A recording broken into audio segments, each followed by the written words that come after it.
every Sunday, there's some debate over power rankings and how I got guys ranked. And some debate about whether these guys should be as low as they are. Well, here's the overall standings. Tampa's first, and Phoenix/Arizona is last. Say Phoenix because it's going to be Phoenix again. Now, what I've done is I've put down how many games each team's played, how many wins they have. I don't care about regulation or overtime for this, and how many wins they have in their last 10. Because there's something interesting that happens, especially in January, December and January. Everything kind of evens out. Look how many wins these teams have in their last 10. So 3 for Arizona, 2 for Buffalo, 4 for Ottawa, 4 for Montreal, 2 for the Canucks. But then, see, you got 5, 5, 6, 3 for the Islanders, 5, 5, 5, 6, 5, 5, 5, 7, 5, 3 for Columbus, 6, 6, 5, 5, 8, 4 for LA, 7, 4 for St. Louis, 4 for Nashville, 6, 9, 6. And then you look at the overall wins totals, and you've got the Islanders, who are down here in 18, 19, 20, 23rd place with 20 wins, and you've got Jersey in 10th place with 22. And a couple games in hand. This league is really close. When we talk about strength of schedule, and I do talk about it somewhat, it matters to me, but it's mattering less and less as the year goes along. The reason being that a lot of the lesser teams are getting wins. Well, who are they getting those wins against? So if you're going in, let's say Tampa's going in against Detroit. Now, obviously, Tampa's a great favorite. Well, Detroit's won 6 out of their last 10. So is Tampa. Maybe it's more even than it looks. The teams that miss the playoffs usually have a really bad stretch. But outside of that bad stretch, they're still pretty good teams. The only NHL teams I look at and I say, you know what, they need some serious help are Arizona and Buffalo. I wouldn't even say that with Ottawa right now. They've had a couple of really good games. Maybe this is the start of something. At the very least, Ottawa can save themselves from looking really horrible this year with a good run in the second half. It's tough because they've won 14 games in the first 40 games. They're going to have to win 26 out of 42. You got to think if they're going to make the playoffs. And even then, they'd need help to get there. They're 13 wins back of Boston, 15 wins back of Toronto. Or no, they're 9 wins back of Boston, 11 wins back of Toronto. Just purely looking at wins. You strip it away and you see just how close this league really is. And why the 3-point game, like, there are people who want me to go through and award 3-point wins for regulation and compare that to how, and then 2-point wins for overtime or shootout win, and then 1 point for an overtime shootout loss. I did that last year. It really didn't make a difference. I only complain about 3-point games, not because it fudges the standings as much, although Anaheim, look at this, 43 wins, 19 wins in 43 games. Edmonton's got 18 wins in 42 games. Which team looks better right now? Anaheim. They have 9 overtime losses. They've both won 5 of their last 10. Calgary's won 5. They got 21 wins in 41 games. They're behind Anaheim because of the overtime losses. But in general, the system's okay. Systems, could use a little bit of work, sure, but it's not that bad. It doesn't make that big a difference. To say, well, and I did that with Colorado for a few weeks where I said, yeah, they beat Florida, so what? Now Florida's gone on a bit of a run. Maybe it was more important than I said. Part of what you guys are seeing with the power rankings is there's an adjustment on my part where I've said, you know what? Strength of schedule is important, sure, but I'm looking at the score. I'm looking at where the teams are in the standings, and I'm saying, you know what? If Boston beats a Carolina 7-1, they're up here. They've got all these teams below them. They're not a bad team. I can't detract from Boston. Yes, Boston's 8th in the standings. They've played 39 games. They're behind a bunch of teams that have played more games. It's really tricky.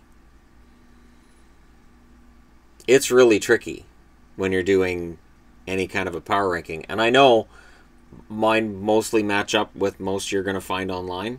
They don't completely match up with everybody's, and I don't expect them to, because this is just me. I read power rankings last week from ESPN, and everybody except one person had Tampa at first. And all I could think was, they're not watching Vegas.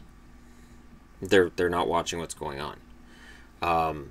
Everybody had Vegas second, Tampa first, except one. And to me, Tampa is intimidating, but so is Vegas. Vegas has 9 wins in their last 10. Tampa has 6. Arizona has 3. Buffalo has 2. That's the reason right now Arizona's ahead of Buffalo on the power rankings. The Canucks have 2. They're 29th. And they're in danger of falling to here. 30th. On my power rankings. They're not in danger of falling to here overall. And that's where people get kind of caught up in it. I can't throw away the board every week and say, okay, I'm going to completely ignore what's happened and start fresh. But at the same time, it's going to be skewed towards the teams that are playing better right now and getting wins right now. So, Vegas, Boston, and still Tampa. Tampa's 6-2-2 in their last 10. And they're still playing well. The Rangers have 6 wins. Dallas has 6 wins. Colorado has 7. And after that, you got Detroit with 6. Detroit started moving up. They're almost out of the bottom row. Remember, Detroit had a horrible run. Just horrible. And they still have a lot of teams to jump past if they're going to get back into the picture. But when you look at the overall standings, yeah, the Metro has definitely fallen. Because there's 9 teams each. So that's 9, that's 18. 20th are the Penguins. The Penguins are 20th overall. Boston's 8th. So there are people who are kind of getting caught up in seeing where teams are on the board and saying, oh, he's saying that the Capitals are this much better than Toronto. No, I'm acknowledging that all of the league is close. I'm not saying that if a team is down here or over here even, that they're garbage. I'm just saying that you have to rate 31 teams. Honestly, the easiest way to do this would be to say, well, Buffalo and Arizona are the worst. The best are Tampa and Vegas. Everybody in between, you guys can figure that out for yourselves. That'd be the easiest way to do it. I'm not going to do it that way. Because I like doing things the difficult way.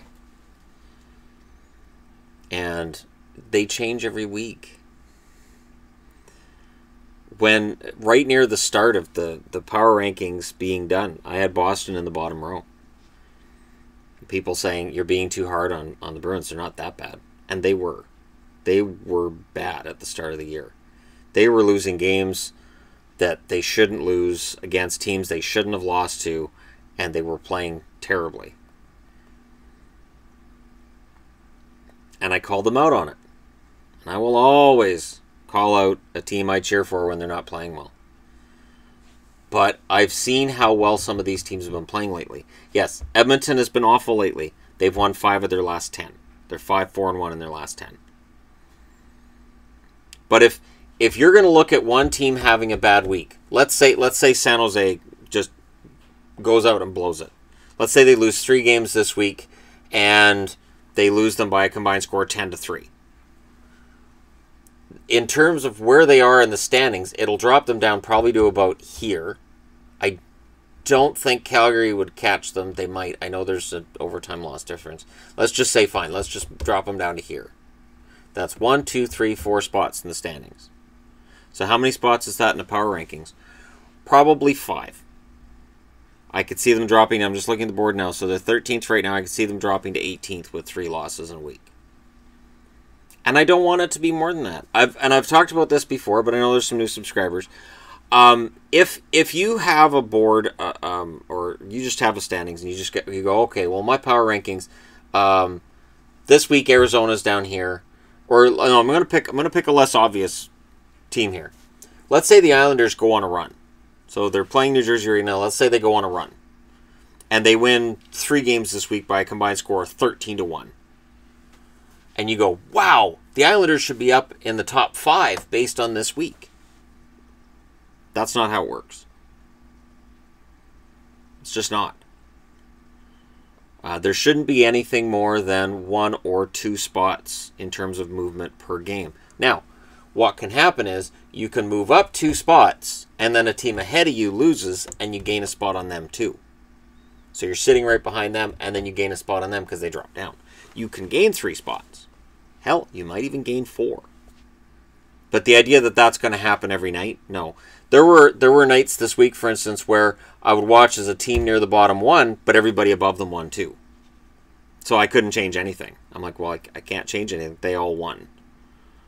For me to move Team A past Team B when they both won, to me that's not cool. I can look at teams ahead of them. I can look, let's say, for instance, Anaheim, Minnesota, and Colorado win, and San Jose loses that night. I can look at dropping San Jose down to here and moving all 3 of them up, but I can't justify bouncing any of them past each other. The standings are very close together. They're closer than they look, based in part on the overtime losses being worth a point. And I've really had to look at what's been going on and say, you know what, this is a really competitive league where any team can win on any given night, unless they're Arizona or Buffalo.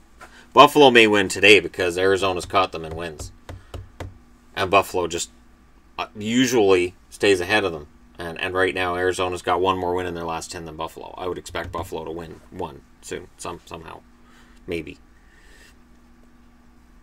But it's outside of these 2 teams, there's fans on this channel of all 29 other teams, and I haven't seen, other than some Oilers fans, Montreal fans, and some Sens fans who've said, yeah, we're done for this year. We'll wait for next year. And Canuck fans, of course. So Canadian viewers, and I appreciate you guys. You guys are awesome. But the Canadian viewers are not happy about where their teams are at.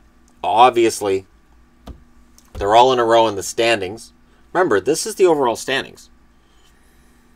And the funny part is when people say, well, X team is in this spot in the standings, so therefore they should be higher in power rankings. That's not how it works either. Because honestly, there's a part of me that says maybe every Saturday I'll just post the standings and just forget power rankings. Just post the standings. Here you go. Here's 1 through 31, which will be boring as hell because there's not much movement. The other key part of this is because everybody's winning 5 or 6 games, you can't move up. You can't move up. You can look at your team and go, wow, we're having a really good run. And then you look at the standings and go, what the hell? Why aren't we moving up? Because everybody else gets to win too. Part of the 3-point games and part of the whole parity thing that the NHL loves and expects us as fans to embrace, the parity argument means you can't move up. You have that bad start, you have a bad run, you have a really bad start, you can't move up. It becomes really, really tricky. That's why American Thanksgiving, teams that are above the playoff line at American Thanksgiving usually make it. Because they've already got games that they've won that these teams haven't, and it'll play pretty even. And January is usually an ugly month. January is usually the month where it's like this. Where, yeah, everybody's playing pretty evenly, and there are a few teams that are distinguishing themselves by winning a number of games in a row. They're the dog days. This is the dog days, right before the All-Star break. It's when players are tired, road trips are rough, and then you get the All-Star break, and then after you're going into the trade deadline, and then everybody's all excited again. But this is when it gets kind of ugly. Teams like Columbus, Colorado, Boston, Vegas, they're playing fantastic right now, and they're doing it at the right time. Get those points, get those wins, get above the playoff line so that when we come out of the All-Star break, you're in there, you're already playing good hockey, and other teams are trying to catch you. And it's hard to catch up. Florida, Detroit being two obvious examples where they've played decent hockey lately, but the math is so against them. It's so against them. Because they have to catch up, in all likelihood, to here. The interesting thing is, too, when you look at the standings, everybody craps on the Atlantic Division, right? Tampa's first, Boston's 8th, Toronto's 9th. Yeah, and you could say, well, the rest of the division sucks. Yeah, but teams don't play within their division as much as they did 20 years ago, 30 years ago especially. Edmonton made plenty of hay in the 80s playing against really bad Smythe Division teams, whether it was Winnipeg, LA, or Vancouver. They were all hot garbage at different points in time. And that definitely helped the Edmonton Oilers with their huge goal scoring and their incredible runs at the top. Were Edmonton the best team in the league? Absolutely. Were they in a division that pretty much sucked other than Calgary? Yep. And nobody takes it away from Tampa. The part that I find funny, I looked at Tampa's schedule, and I compared it to the one Boston and Toronto have had, and it's similar. Tampa hasn't played anybody that's all that much more difficult either because they get the same schedule as Boston and Toronto. But I don't hear anybody say, well, yeah, but Tampa plays in a crap division, so they shouldn't be first. They should be like 5th or 6th or maybe, I don't know, 10th. Because look at the division they play in. Nope.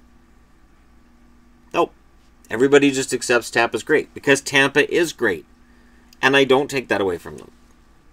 Just like I don't criticize Toronto and say, oh, they're in a bad division. No. The interesting part is in the upcoming 2 weeks, Boston plays Montreal 3 times. So it's a weird thing. If Montreal wins those 3, then Boston, in everybody's eyes, becomes hot garbage.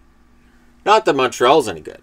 Montreal won't get any credit for it, even though Montreal traditionally has a very good record against Boston and Tuukka Rask.